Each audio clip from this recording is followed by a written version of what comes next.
right, we're going to look at cellular respiration. In order to do so, we have to look at the structure of a mitochondrion. So the mitochondrion has two membranes. The outer one is called the outer membrane. And the inner membrane, equally as complicated, it is called the inner membrane.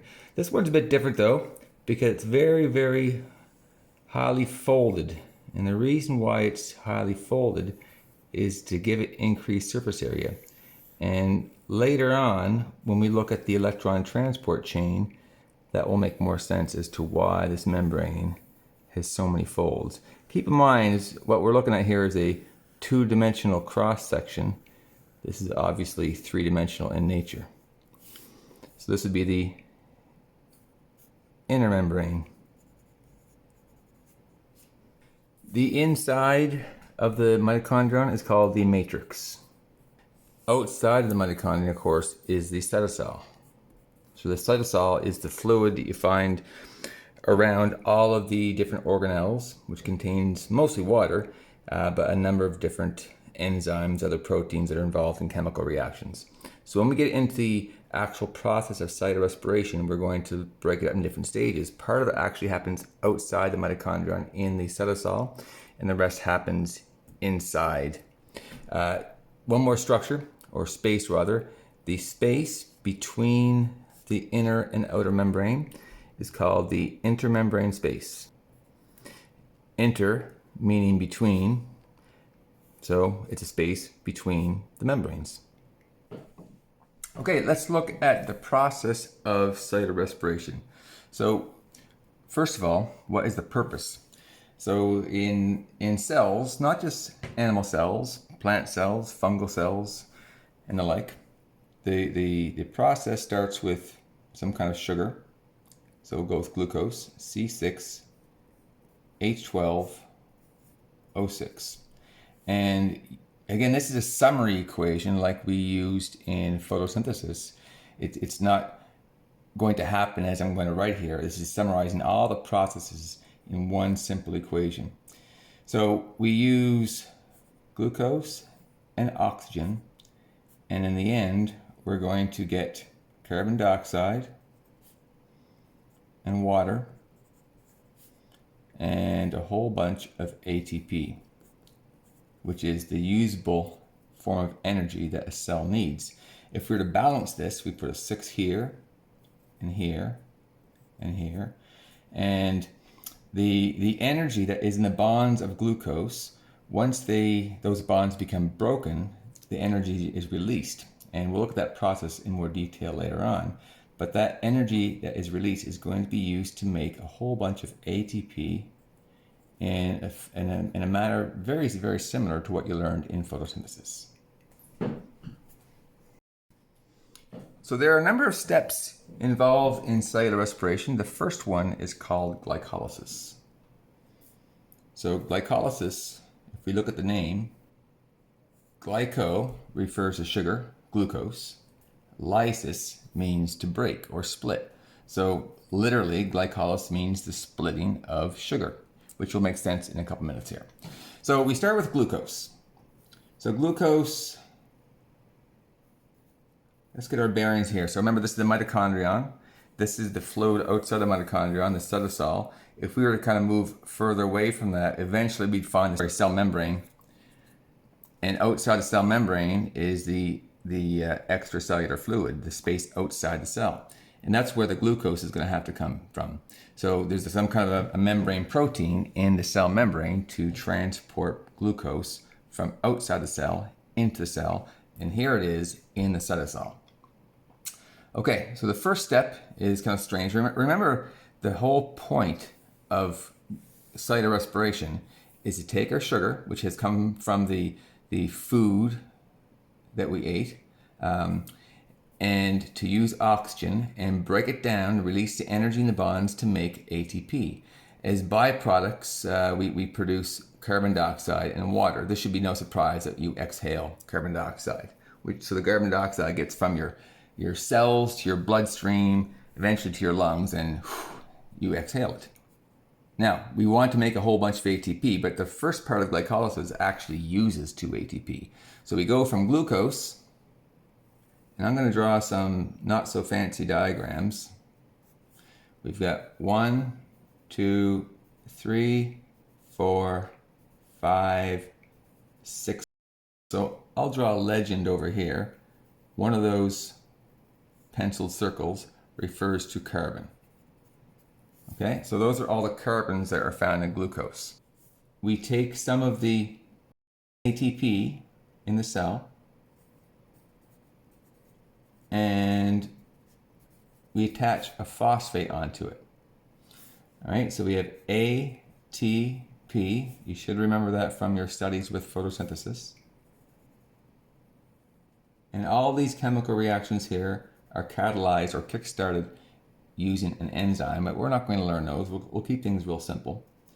And ATP will give one of its 3 phosphates to glucose. And then what comes off is ADP. It has lost a phosphate. And the phosphate is right here. So if we draw the carbon skeleton for this molecule, and we're not going to bother naming it, but we've got 1, 2, 3, 4, 5, 6 carbons and a phosphate. So I'll add that to our legend over here. All right, to summarize what we've done here, we've had glucose that came from outside the cell. It's now inside the cell in the cytosol.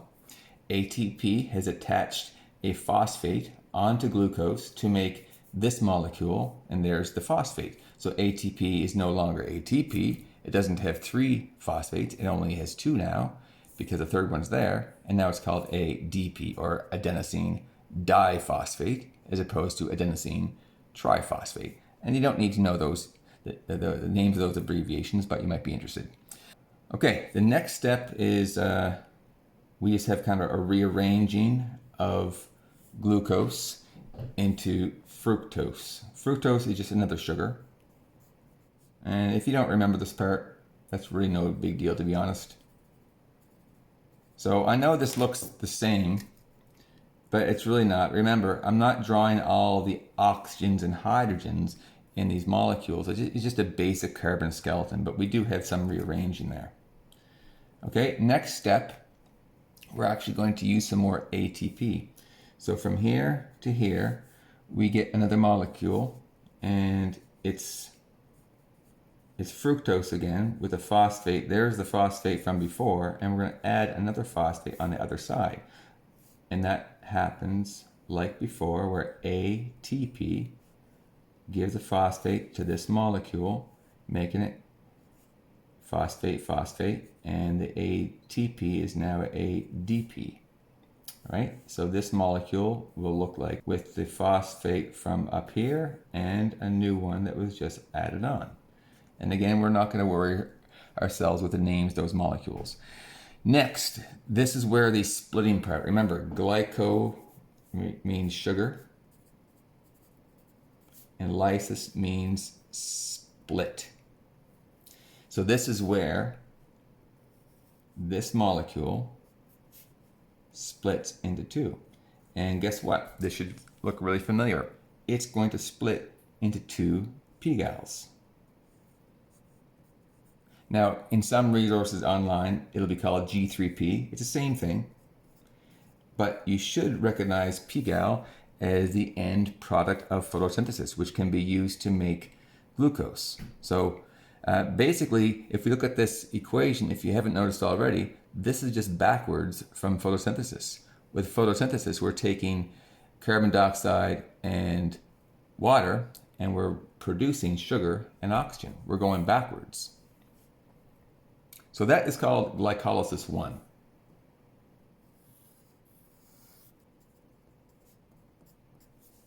And the next part is called Glycolysis II.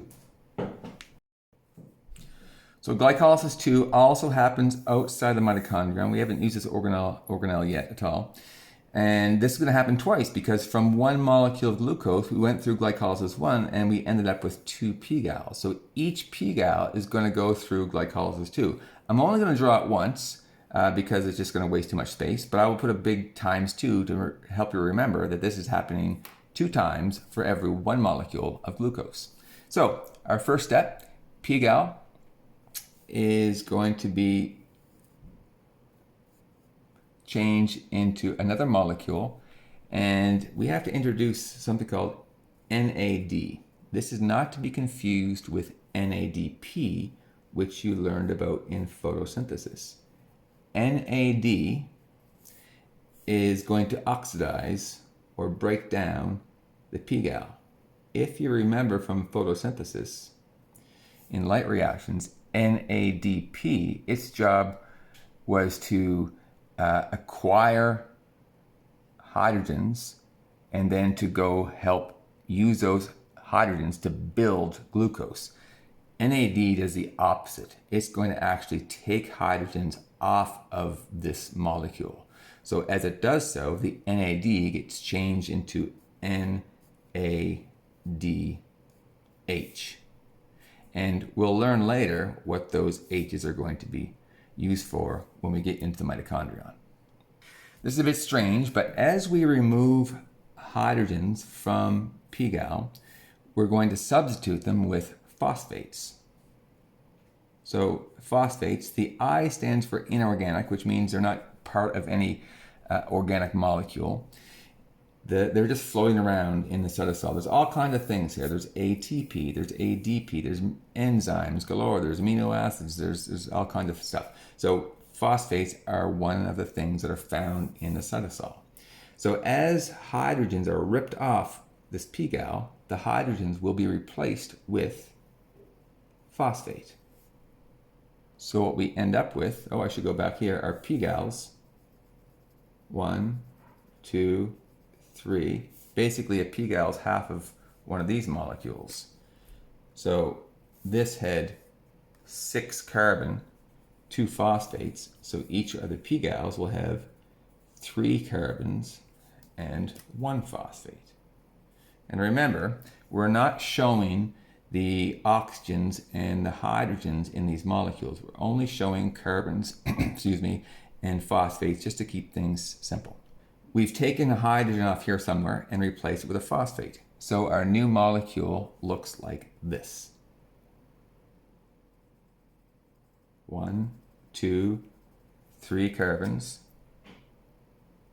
There's the phosphate from before. And there's the new one. And again, we're not going to bother naming these because they have really, really ugly names. But we will say that this molecule has 3 carbons and 1 phosphate.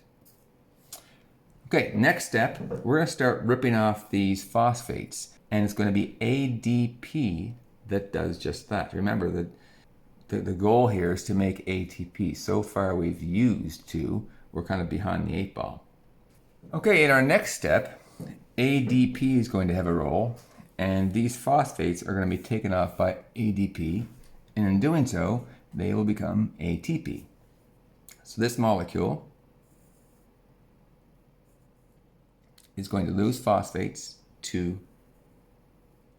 ADP. So ADP, remember D means di, so it has 2 phosphates. It's going to take off a phosphate and become ATP. So now this molecule has 1, 2, 3 carbons and 1 phosphate. So remember, this process is happening twice because in glycolysis 1, we ended up with 2 p-gals. So we're not finished glycolysis 2 here, but this is happening to this p-gal and this p-gal. So we produce ATP here, and we're going to do it over here as well. So next step here, we're not finished, is there's a few parts that I'll just kind of skip over, but we are going to remove that phosphate, and this is important for you to remember. And just like before, it's going to be ADP that removes the phosphate. So ADP, again, this means diphosphate. It has two phosphates on it. It's going to take that phosphate off, and in doing so, it becomes ATP. So remember, these ATPs are the whole purpose of cellular respiration. This is what the cell needs for energy. So what we have here is a 3-carbon compound, and we can call this pyruvic acid. And it has 1, 2, 3 carbons and no phosphates. And again, don't forget that we are not showing the hydrogens or the oxygens in these molecules. Okay, this pyruvic acid, remember this is times 2 because glycolysis II happens twice. I'll just write that right here. That happens from pGal down to pyruvic acid. So far, with glycolysis I and glycolysis II, we have started with one glucose molecule. In glycolysis I, we have used 1, 2 ATPs. And then in so we're at a deficit right now. We've used 2. In glycolysis II, we have produced 2 ATPs here and here, but also 2 more from this pGal. So we have a net gain of 2 ATPs. So our summary of glycolysis, we have 2 net ATPs produced. So we've produced 4, 1, 2, 3, 4, but we've used 2, right? 4 minus 2 is 2. So we've made an overall or net of only 2 ATPs. The other thing we've made is NADH. We've made it here and we've made it over here as well. So we have 2 NADHs. So what happens next? The other pGal, pyruvic acid, these pyruvic acids are going to go into the mitochondrion. So this part is what we call anaerobic. Anaerobic. An means without. Aerobic refers to oxygen. So this process is anaerobic or does not need oxygen. The rest of cellular respiration, which occurs in the mitochondrion, does require oxygen. So therefore it's the aerobic part of it. So when we continue, pyruvic acid is going to come, and I'm going to just draw my arrow way up here because I need room to write this. That is going to come here. There's our pyruvic acid. Now, before we go any further, let's make ourselves a note, because you might be confused as to what this NAD is all about. That's really important because we're going to see what they do later on in something called the electron transport chain, and we're going to encounter more of those as we continue to break down what's left of the sugar. So NAD basically tears off electrons and hydrogens off of the sugar molecule.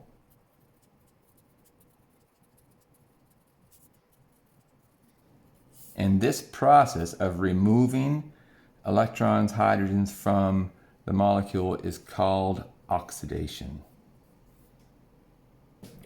So our next step is going to happen inside the mitochondrion, and this process is called pyruvic acid oxidation. And that might sound a bit scary, but let's look at that name. Pyruvic acid is the end product of glycolysis. To oxidize means to lose electrons and hydrogens. So the process of pyruvic acid oxidation is going to result in the removal of electrons, hydrogens from pyruvic acid. So there's only a couple steps here. The first step, I should draw our molecule. We have 1, 2, 3 carbons. There are no phosphates because they were removed back here during glycolysis.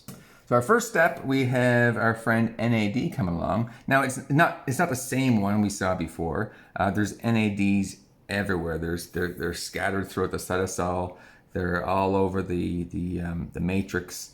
There's many of them. So an NAD molecule is going to come along and is going to oxidize pyruvic acid. So NAD, when it removes electrons, hydrogens, is going to form NADH. So the H is the hydrogens that came from pyruvic acid. At the same time, there are 2 oxygens and a carbon that is removed or lost from pyruvic acid in the form of CO2.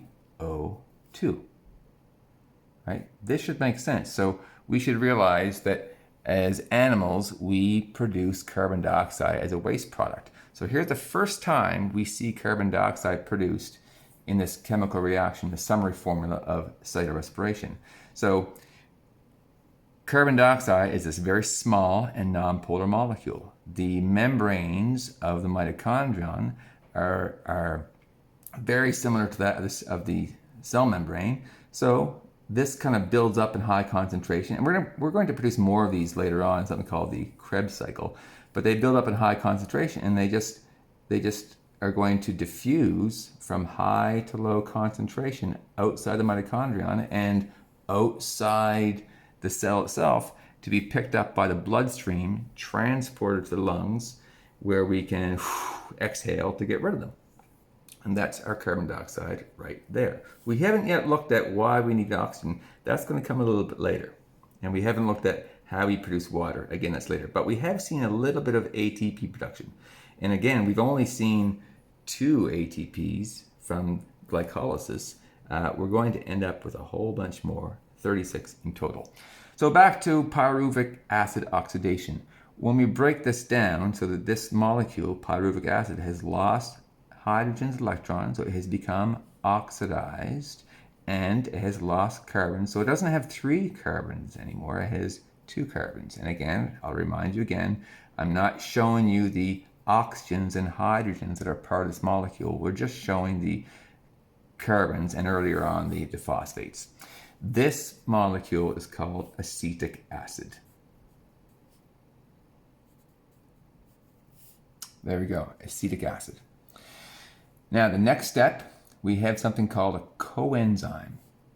So going from acetic acid to our next product, we have a coenzyme. It's actually called coenzyme A, or you can just call it CoA. It's going to pick up this molecule, this acetic acid. So acetic acid, when it gets picked up by coenzyme A, is called acetyl coenzyme A.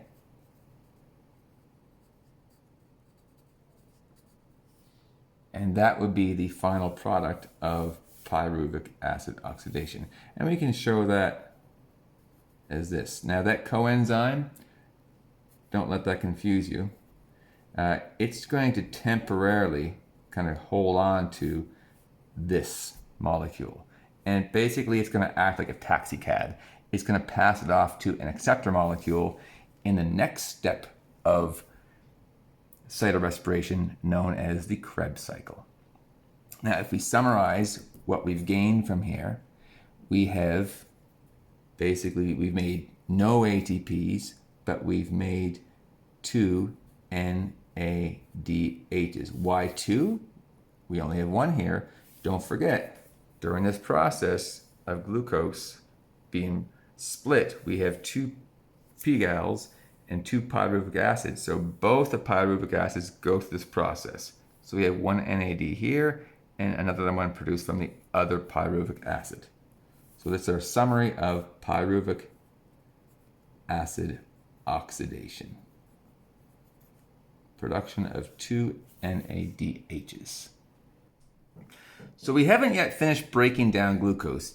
Another reminder, our glucose has lots of energy in those bonds that are between the carbons and the oxygens and the hydrogens and so on. And when bonds are broken, energy is released. And what we're trying to do here is capture that released energy in some way to make ATP. So far we haven't made a whole lot of ATP. We've only made of net 2. So we're going to see the production of 34 more soon here. Okay, the next step is called Krebs cycle. So don't get this confused with Calvin cycle. The purpose of Calvin cycle in photosynthesis was to build sugars. The purpose of Krebs cycle is to tear down what is left of sugar, which is this acetyl group.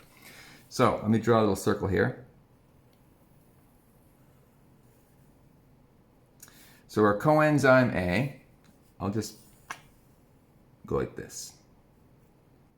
So our acetyl coenzyme A is going to enter what we can call the Krebs cycle. All right, and in the Krebs cycle, we're going to finish breaking down what's left of our glucose, which is in this little molecule here. So this, if you recall, looks like 2 carbons, and our coenzyme A is kind of holding very loosely onto that 2 carbon compound. That's going to enter the Krebs cycle.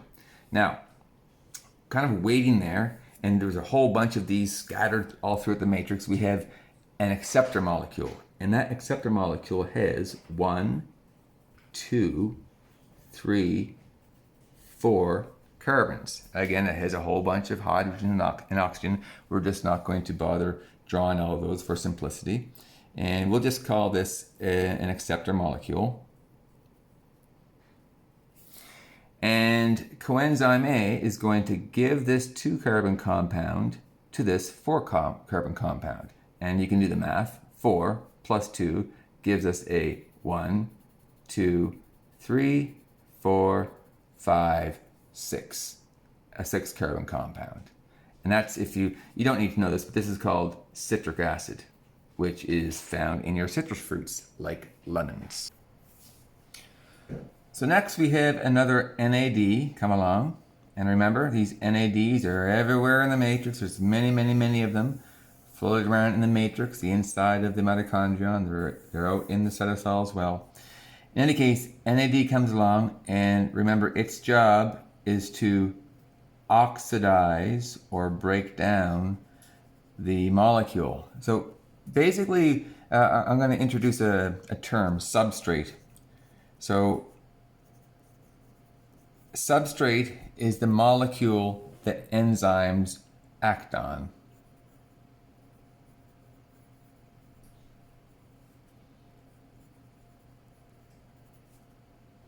That's maybe not the best definition, but all these reactions to go from glucose to this molecule, from this molecule to this molecule, and so on, all these steps require different enzymes, which will make it easy for those individual chemical reactions to occur. And the molecule that gets broken down, in this case, is called a substrate. So our initial substrate is glucose.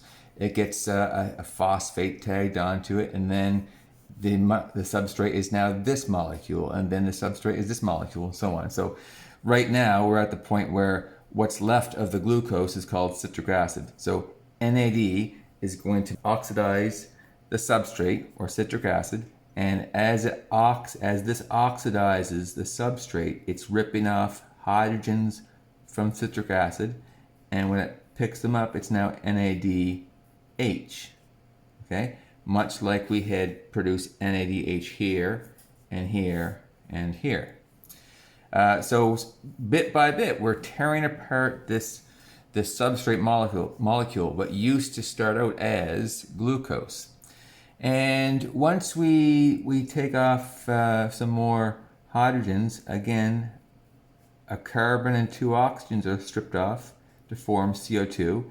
And once again, that carbon dioxide is just going to diffuse from high to low concentration from the matrix out of the mitochondrion into the cytosol, and then out of the cell itself through the cell membrane and into the cell's environment to be picked up by the blood.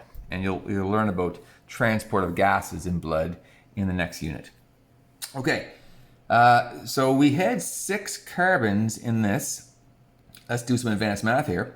Carbon dioxide has 1 carbon, so when we lose a CO2 from the substrate molecule, this 6 carbon compound is reduced down to a 5 carbon compound. 3, 4, and 5. All right? Then another carbon dioxide is going to come off, and I should tell you right now, you don't need to memorize all these little individual steps. When I'm finished the video, I'll give you another overview from start to finish and highlight the concepts or the principles that you need to understand. Don't get too stressed out about memorizing all these steps in detail. Okay, so once the other carbon dioxide falls off, we go from a 5 carbon compound to a 4 carbon compound. But along the way, we have another NAD is going to oxidize the substrate or rip off hydrogens and electrons. And keep in mind, I'm actually giving you a really simplified version of the Krebs cycle here. There's a whole lot more that's happening, but I'm just trying to keep things as simple as possible, yet still give it some meaning here. So because we lost a carbon here and a carbon here, in the form of carbon dioxide, we go from a 6 to a 5 to a 1, 2, 3, 4 carbon compound. Now, there's a phosphate, and remember, there's all kinds of stuff floating around in the matrix, including phosphates. A phosphate is going to be put on to this molecule, and very quickly it's taken right back off by what? None other than ADP. We'll take that phosphate right off, and it's going to become ATP. So there, we've made some more ATP.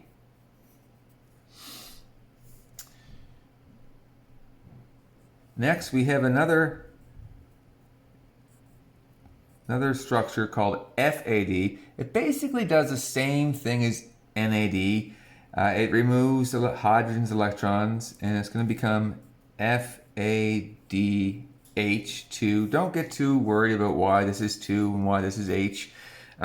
But both of these FADH2s and the NADHs, they're going to be used to generate ATP later on in a process called the electron, in a structure called the electron transport chain that comes up in a little bit. So along the way here, we need to regenerate this acceptor molecule. And you saw something very similar to this in Calvin's cycle.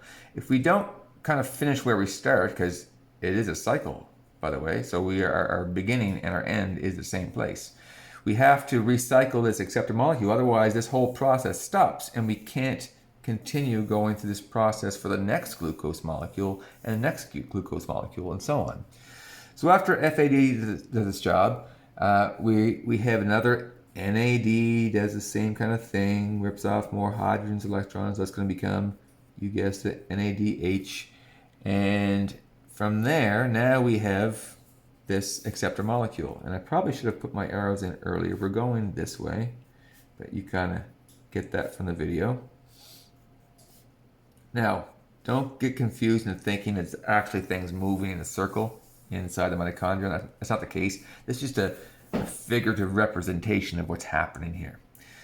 All right, so now at this point, we finished the Krebs cycle. We're back where we started with the acceptor molecule, and everything has come full circle. The glucose that we started with is now completely and totally destroyed. All the carbons have left in the form of carbon dioxide. And if we kind of track that, there are 6 carbons in glucose. So we should have 6 carbon dioxide molecules leaving. So in glycolysis, it splits into 2 pyruvic acids. Each pyruvic acid goes into the mitochondrion, and we're going to release 1, 2, 3 carbon dioxides. And because we have 2 of those pyruvic acids going into the mitochondrion, 3 times 2 is 6. So that accounts for your 6 carbon dioxides that are produced as waste product. So there's nothing left of the glucose molecule anymore. The carbon dioxides, the carbons from the glucose have all left in the form of carbon dioxide. All the hydrogens that were in glucose are now bound up in NADHs, a whole bunch of them, and FADH2s. And the next step is called the electron transport chain, where we're going to use the energy that's left in these NADHs and FADH2s to generate a whole bunch of ATP. That is probably going to be the easiest part because it uses a lot of concepts that you've already learned about in photosynthesis. Things like proton gradients, proton pumps, ATP synthase, concentration gradients of protons. It's all the same concepts. It just looks a little bit different. So I think before we go on to the electron transport chain, let's do a quick little recap. And so we start off with glucose. And where does the glucose come from? It's in your food, right? So a lot of the energy that we are going to get from our food comes from the form of sugars. We can also break down proteins and fats for energy as well. And it goes through part of this process. It enters in different places though. Okay, so we have glucose, 6-carbon compound. First thing we do is we actually use ATP here and here. So we have a net loss of ATP so far. And the ATPs are going to stick a phosphate on there. We have a phosphate stuck on there and another one on there. All right, this is a very unstable molecule. It breaks up into 2 pGals, which you saw as the end product in photosynthesis. From there, we're going to go backwards. Instead of building up pGal, we're going to break it down. Instead of using energy to build pGal, we're going to break it down and release energy. So each pGal is going to go through the same process, but I've only drawn it once. So first step, we have NAD is going to oxidize pGal. Remember, what does oxidize mean? To oxidize is to rip off electrons and hydrogens from the substrate molecule. The substrate being, in this case, the pGal. As we rip off hydrogens, a phosphate from the cytosol, floating around there, takes the hydrogen's place. Now we have a 3-carbon compound with 2 phosphates. So I made a mistake there. So now we're ready to start making some ATP for a change. So we have 2 phosphates on this molecule and the same thing over here. An ADP comes along, takes one of the phosphates off. Now it's ATP. Boom, we've made some ATP. Another one comes along and takes the other phosphate off. Boom, we've made some more ATP. And don't forget, that happens to this pGal, that happens to this pGal as well. The pyruvic acids, both of them, go into the matrix of the mitochondrion. What's the matrix again? It's the inside space. And again, this is happening twice. This is times 2. But just for simplicity, we'll show it once. The pyruvic acid gets oxidized. Remember, this is called pyruvic acid oxidation. Why? Because we're going to oxidize pyruvate. The name tells you what's happening. To oxidize means it's going to lose hydrogen electrons. Where are they going? NAD is picking them up. So NAD picks them up and becomes NADH. And in the process, we release a carbon dioxide from that molecule. So one of those carbons is gone. So once the CO2 leaves, that 3-carbon compound is now a 2-carbon compound. That is now called acetic acid. Acetic acid is going to be kind of picked up by something called coenzyme A. It's nothing more than an enzyme helper. It's going to kind of carry this structure into the Krebs cycle.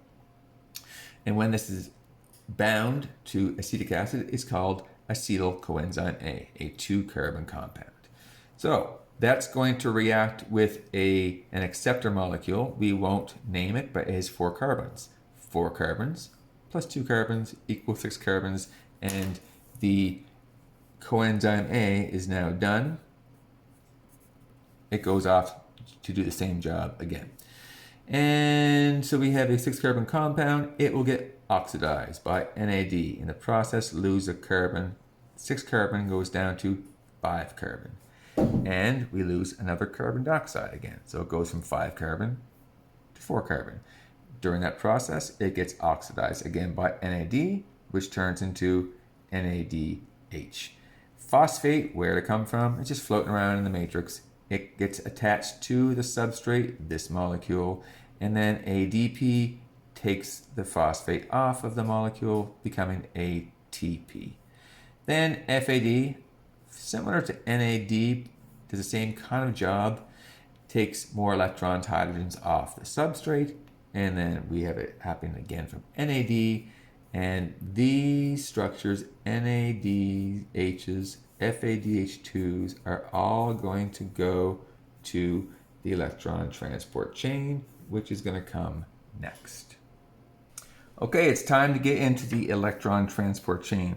First of all, let's make sure we understand what we're looking at here. We have the cytosol, which is the fluid that's between all the organelles in the cell, and this is one of many mitochondria that are found in a particular cell. As a side note, cells that use a lot of energy, like muscle cells, are going to have a lot more mitochondria than cells that don't use as much energy, let's say skin cells or fat cells. So remember, we have an outer membrane and an inner membrane. So we have to look closely at these membranes for our next step. So if we were to zoom in with an electron microscope, we would be able to see these little bumps on the inner membrane. So we have a bump, a bump, a bump, and these bumps are going to be significant, and I'm going to show you a magnified version of this in a few minutes here. And we have this kind of structure. So remember, this is our matrix. This is our intermembrane space.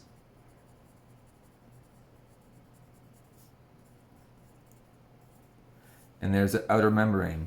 Basically, what we're going to do is create a proton gradient, or a high concentration of protons, hydrogen ions, in this intermembrane space. These three structures, you may have guessed, are proton pumps. These, between the pumps, you may have guessed it, are electron carriers. So I'm going to show you now a zoomed in, more detailed version of this. So I'm going to replace this sheet with this one. So let's get our bearings here. This is the outer membrane. Let's label that right now. And this would be the inner membrane. And this would be the intermembrane space. This is kind of one of my pet peeves. This is the cytosol, not the cytoplasm. So cytoplasm would actually include all the organelles. The cytosol is the fluid part, which is what we're looking at. And if you remember, way back when we started here, glycolysis, this phase happened outside the mitochondrion. So glycolysis happened out here. The rest of it happened inside the matrix. So let's look at what happens to all those NADHs that we produce, and a little bit of FADH2. That's where most of the energy is still locked up that came from glucose, because remember, we've only made 4 ATP so far. We have 32 left, and I've put this summary equation back up top here just for easy reference. So we have seen the purpose of glucose. That's our energy source. We have seen where the carbon dioxide comes from as a byproduct.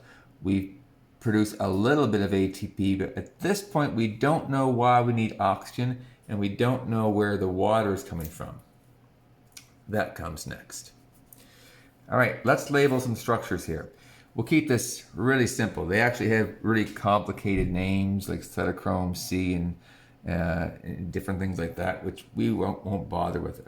So we're going to call this, let's call it proton pump 1.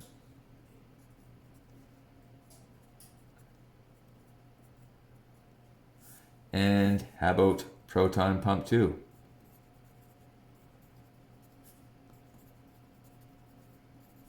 And this will be proton pump, I'll be lazy here, number 3. Pump 1, pump 2, pump 3, easy peasy. And between here we have these electron carriers. And they also have fancy names that we will not bother ourselves with. This, I hope that looks familiar. That is ATP synthase. So all the NADHs that we produced throughout that journey here, they're going to come along, and some of them were produced out in the cytosol. for glycolysis, they're going to work their way in here through some membrane proteins, but most of the NADHs were produced in the matrix. One way or another, they're all going to get their electrons and hydrogens delivered right here. And I'm keeping this a little bit simplified because we're trying to not get bogged down in details here. So our NADHs are going to give our electrons to this first pump. And when they give them away, the electrons and the hydrogens are gone, so that becomes NAD. And you might have guessed what happens to that next. It's going to go back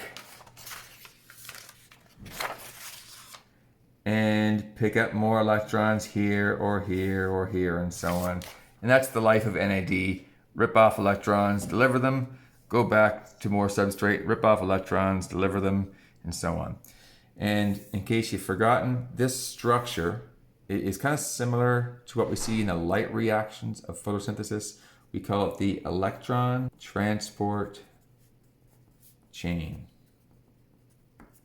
All right, there's a fancier name for it than that, but that makes sense. It's a chain of structures that transport electrons down the length of it. And in the membrane, they're actually sequenced in that order. And if you were to have a electron microscope, you would actually see these knobs, many sets of them scattered throughout the inner membrane of the mitochondrion.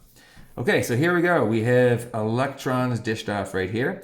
And remember, anytime you have a watery environment, there is going to be a certain number of protons or hydrogen ions, same thing, just kicking around. And much like the pump in the light reactions, this is going to, once it has the electrons from NADH, it can grab onto hydrogens.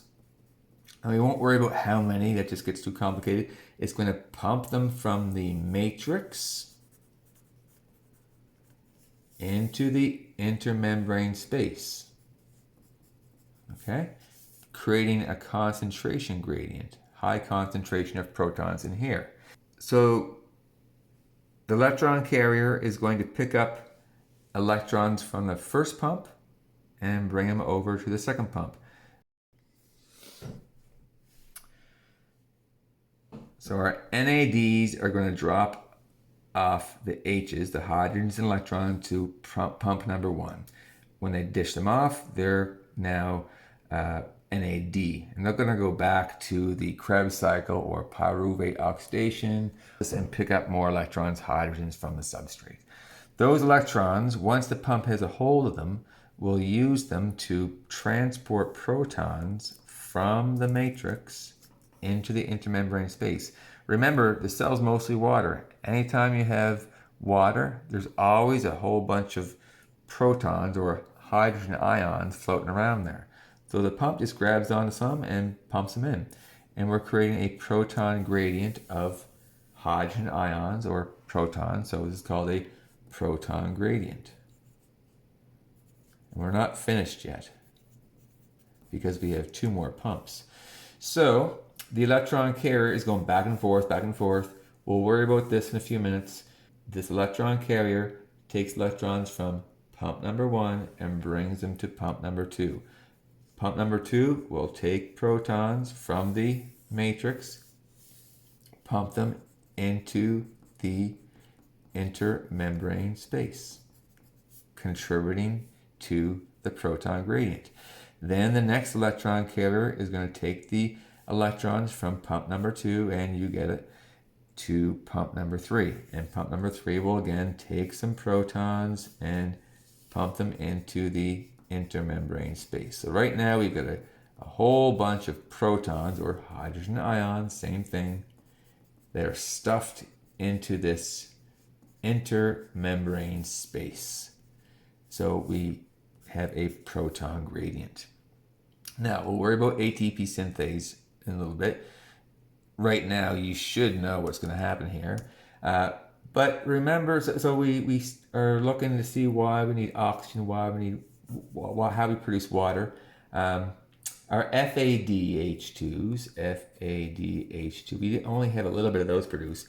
They work the same way, but they dump their electrons off a little further down the chain than NADH H does.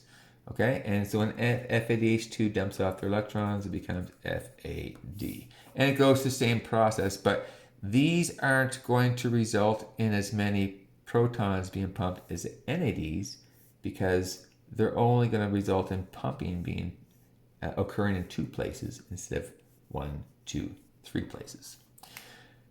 Okay, we have our electrons. And we need something to take the electrons from this pump because this pump is holding on to those electrons very tightly and they're hard to take away. And this is where our oxygen comes into play. And oxygen can be called the terminal or final electron acceptor. All right, and so oxygen, and how did oxygen get in here? Well, you're breathing all the time. Oxygen gets from the air of your lungs to your bloodstream, and it works its way through diffusion into the mitochondrion, and it's sitting here waiting to pick up electrons. If we don't remove these electrons from this pump, we're going to have a traffic jam because this pump cannot accept electrons from further up the chain until it gets rid of its own. So oxygen is going to take them away. All right, so here we have, I'm just going to erase those guys to give myself some space. We have oxygen is going to combine with electrons that are coming down the chain and protons. And when you combine hydrogens and oxygens, you're going to get H2O. So oxygen acts as the final or terminal electron acceptor to take electrons from the electron transport chain so electrons can keep on moving. And when oxygen does take those electrons and some hydrogens from the matrix, it's going to form water. And water is our byproduct of cellular respiration. So now we know why we need oxygen. It's our terminal electron acceptor. We know why water is produced. It's from the oxygen, electrons, and hydrogens. And we haven't looked at where this is coming from, but you may have guessed it already. And we've already discussed this in detail already. So we have this proton gradient. So now we have to look at how we're getting this ATP. And we have all these protons, and they're going to flow through from high concentration to low concentration through ATP synthase. And you can see the arrow here. Just like the ATP synthase in the light reactions, the flow of protons is like the water over a water wheel making the sawmill work. In this case, it makes ATP synthase spin, spin, spin, which enables it to grab onto ADP and P to make ATP. And it takes a certain number of protons to flow through there to make ATP. The more protons that are pumped in there, the more flow back out through here, the more ATP that's going to be produced. Each NADH is going to yield 3 ATP. This is kind of a theoretical yield. And every FADH2, which remember, enters the chain a little further down, skips that first pump, and therefore does not result in as many protons being pumped, that will only yield 2 ATP. So if you do some mathematical calculations, which I will not bore you with, figuring out how many NADHs are made, how many FADH2s are made, you would find that from one molecule of glucose, we're going to get 32 ATPs by this means. So 32 ATPs plus the 4 that we made in this process are going to give us our 36. And that's basically aerobic cell respiration. Now, that can be super overwhelming. Let's do a little recap, and I want you to understand the principles here. So this is really overwhelming. I don't need you to memorize every single little step in order, but these are the principles that you have to know. So way back at the beginning, glycolysis. Where does it occur? Outside the mitochondrion. What's that stuff called? The fluid is called the cytosol. And this part is anaerobic, which means it does not need oxygen. It's split up into two parts, 1 and 2. What does glycolysis mean? It means to split sugar. Glycolysis I actually uses 1,2 ATP. And at the end, our sugar is split, hence the name glycolysis. So this part of the process is what we would call endergonic. It's using energy. This part would be exergonic. It's releasing energy. So remember, we have 2 P-gals. Each one is going to go through this process. So glycolysis 1 uses ATP. Glycolysis 2 is going to produce ATP, and it will produce NADH. You do need to know what the role of NAD is. Its role is to oxidize or tear electrons and hydrogens off of our sugar or substrate molecule. It does the destruction. When this process is done, our glycolysis 2, pyruvic acid. Pyruvic acid comes in here. All you need to know about this is that there's more oxidation. This is the first time we lose some carbon dioxide. And what's left over goes to the Krebs cycle. The Krebs cycle is where we see the completion of the oxidation of the substrate, which means we're going to finish tearing it apart.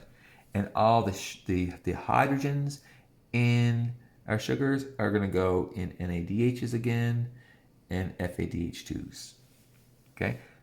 You do need to know that the carbons found in sugar are going to be torn off in the form of carbon dioxide. So think of them as pieces of molecules. If you've taken Chem 11, those are actually called carboxyl groups. If you haven't taken Chem 11, just ignore what I just said. Okay, so at the end here, we have an acceptor molecule. I do want you to understand that the acceptor molecule kind of joins on with this 2-carbon piece.